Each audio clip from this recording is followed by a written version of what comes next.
तो पिछले वीडियो में हमने देखा था कि कैसे हम जो रिएक्ट का यूज राउट एरर हुक है वो यूज़ कर सकते हैं और उसी हिसाब से एरर वगैरह दिखा सकते हैं अकॉर्डिंग टू स्टेटस कोड और जो मैसेज रिएक्ट उन्होंने प्रोवाइड किया उस मैसेज के हिसाब से।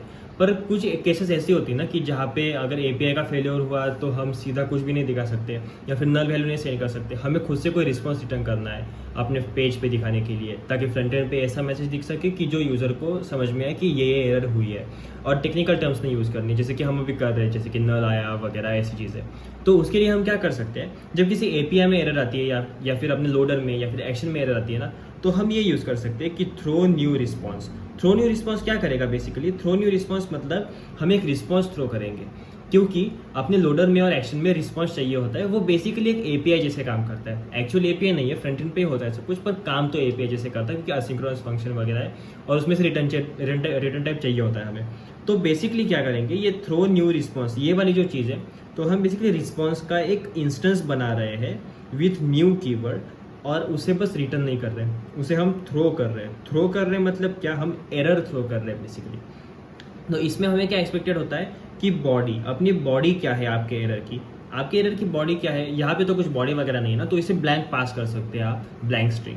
पर सेकंड जो पैरामीटर रहेगा ना, जो कि है ये वाला पैरामीटर, ये पैरामीटर बहुत ज़्यादा इंपॉर्टेंट है, क्योंकि इसी में से हमने जो पिछले वीडियो में एरर कंपोनेंट में चेंजेस किए थे ना, स्टेटस टेक्स्ट और मैसेज के, वो उससे लिंक्ड होते हैं। तो बेसिकली स्टेटस जो है वो अपने रिस्पॉन्स का स्टेटस है कि स्टेटस क्या है, 200 है, 202 है, 307 है, या फिर 304 है, या फिर 400 है, या फिर 404 है। जो कि स्टेटस है आपका वो आप चूज़ कर सकते हो, बस कोड देख लेना कि सही भेज रहे हो। और उसके बाद ये स्टेटस टेक्स्ट होता है। स्टेटस टेक्स्ट मतलब बेसिकली अपना जो टेक्स्ट है जो कि हमें दिखाना है एरर आने पर। तो ये दोनों चीज़ें अगर हम यूज़ करेंगे ना, तो हम एरर कैच करके उसको अच्छे से यूज़र को दिखा सकते हैं उनकी लैंग्वेज में, ना कि हम डेवलपर्स की लैंग्वेज में, जो कि यूज़र को कभी समझ में नहीं आती, क्योंकि बहुत अलग अलग वर्ड्स यूज़ होते हैं, बहुत अलग अलग टर्म्स होती है जिसकी नल यूज़ करना या फिर इंटरमीडिएट वैल्यूज़ वगैरह या फिर कोई राउट डिफाइन करना, जो ये यूज़र को समझ में नहीं आता। एंड यूज़र के लिए जितना सिंपल हो सके उतना सिंपल रखना है, यूएक्स इंप्रूव करना है। तो इसके लिए हम स्टेटस टेक्स्ट में कोई अच्छा इंग्लिश सेंटेंस डालेंगे ताकि यूज़र को समझ में आ जाए कि प्रॉब्लम क्या हुआ है। तो चलो देखते हैं लैपटॉप की स्क्रीन पे जाके कि ये चीज़ें प्रैक्टिकली कैसे काम करेगी। तो सबसे पहले हमें क्या करना है, अपना हर बार का npm run dev टर्मिनल खोल के, ये हो गया तो यहाँ पे आना है और मैंने सर्च करके रखा है। तो मैं इस अपने नॉर्मल वाले पेज पे हूँ, इंडेक्स वाले पेज पे। यहाँ पे हमने क्या किया था, एरर कंपोनेंट यूज़ किया था। यहाँ पे है यूज़ राउट एरर जिसे एरर मिलती है, और स्टेटस टेक्स्ट है। अगर स्टेटस टेक्स्ट नहीं हुआ तो फिर मैसेज दिखा देना, ये कर रहे हैं हम। पर अगर समझो कि यहाँ पे इंडेक्स पेज में ये जो लोडर यूज़ हो रहा है, इस लोडर में ये जो क्यू आता है, किसी वजह से अगर ये क्यू नल हो गया तो क्या होगा। देखो मैंने इसे लेट कर दिया और यहाँ पे एक्सीडेंटली या फिर एपीआई की वजह से या फिर कुछ अदर अलग सर्कमस्टांसेस की वजह से इस क्यू की वैल्यू हो गई नल। ऐसे समझ लो कि ये एपीआई से आ रहा है, एपीआई ने नल भेज दिया। तो अब क्या होगा वो देखना। मैं यहाँ पे आया, इसे लोड किया, अब एकदम सही से चल रहा है, कुछ प्रॉब्लम नहीं है। पर अगर मैं सॉरी मैंने पोस्ट पे ट्राई किया, मुझे ट्राई करना है इंडेक्स पेज पे। ओके यहाँ पे आया, यहाँ पे ट्राई किया, कुछ प्रॉब्लम नहीं आया। अगर मैं यहाँ पे डालूंगा ओम, सर्च करूँगा तो कुछ प्रॉब्लम नहीं आया, वो दिखा ही नहीं।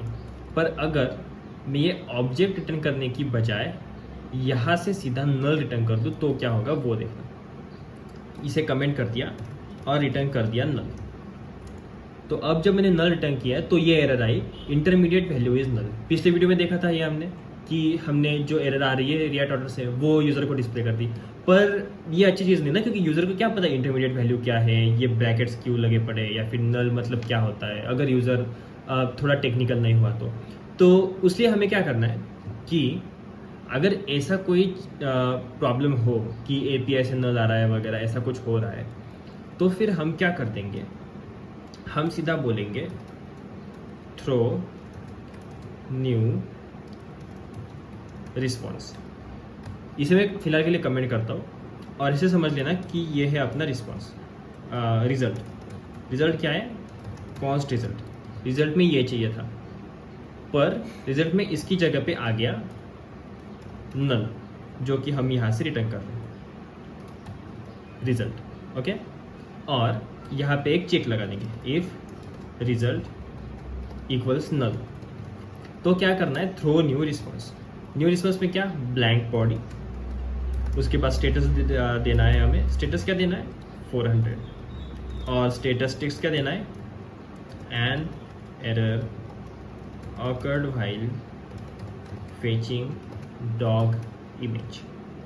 ओके, ये जो क्यू था ये हम यहाँ पे यूज़ कर रहे थे, इसे मैं कर देता हूँ लेट और इसे कर देता हूँ रिजल्ट इक्वल्स टू नल। तो अब देखना, इस यहाँ पे आया an error awkward while fetching dog image, यहाँ पे जो दिया था वो। पर अगर रिजल्ट नल नहीं हुआ तो हमें पेज दिखने लगा। तो इस हिसाब से आप अपने खुद के एरर्स वगैरह डिफाइन कर सकते हो। ये मैंने लोडर पे किया है, सेम चीज़ आप एक्शन पे भी कर सकते हो। अगर आपको देखना है कि कैसे करना है तो चलते हैं एक्शन पे और वहाँ पे सेम चीज़ डिफाइन करते हैं। तो हमारे पास एक्शन कौन सी है, सही वाली सेव डेटा वाली एक है और कॉन्टैक्ट अस एक्शन वाली एक है। कॉन्टैक्ट अस एक्शन में बस ये वाला डेटा शो कर रहे थे हम। तो हम एक काम करेंगे, फॉर्म डेटा तो हमें मिल ही रहा है, ऑब्जेक्ट में से एंट्रीज भी मिल रही है।